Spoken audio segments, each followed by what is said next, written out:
with his expertise. And I know the pagan stories, the myths, which he understood as well as anyone. And talk about that journey, because if my memory serves correctly, it was Tolkien in particular that helped him to look at Christianity in a way that he looked at some of these myths and that. But the difference was that this is something that happened in real time, in a real place. That's right, yeah. Lewis says that at the start of that conversation, he had a great estimation, a high value put upon pagan mythology of dying and rising gods.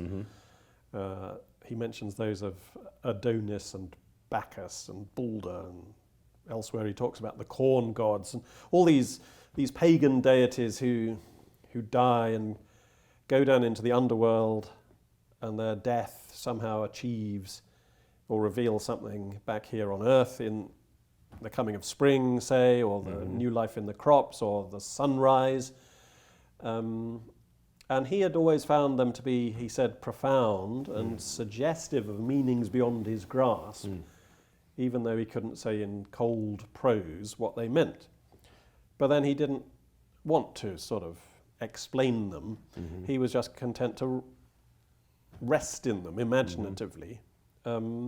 Whereas with Christianity, at that stage, he said, he was puzzled by what it meant. He was focusing in on doctrines of sanctification and propitiation and all these sorts of theological explanations about the Christian meaning, the meaning of the Christian gospel. But Tolkien and Dyson said to him, well, that's sort of putting the cart before the horse. It's letting the tail wag the dog. That doctrines, though important, are not what Christianity is really about. The doctrines are translations into our concepts and ideas of that which God has already expressed in a language more adequate. Namely the lived language of Jesus Christ, of a real man in a real time, in a real place, doing real things, incarnated, teaching, being crucified, rising, ascending, sending his Spirit. All those things are the more adequate language. And that's what Christianity means, not the after the fact conceptualizing of it in doctrinal categories. Those doctrines have their place, and they're actually very important, and Lewis and Tolkien and Dyson were certainly not anti-intellectual, of course, you know, some of the most intellectual men of their generation. But Tolkien and Dyson said, get things the right way around. The thing that Christianity principally means is itself. Is its actual sequence of events as a story, happening to characters in times and places.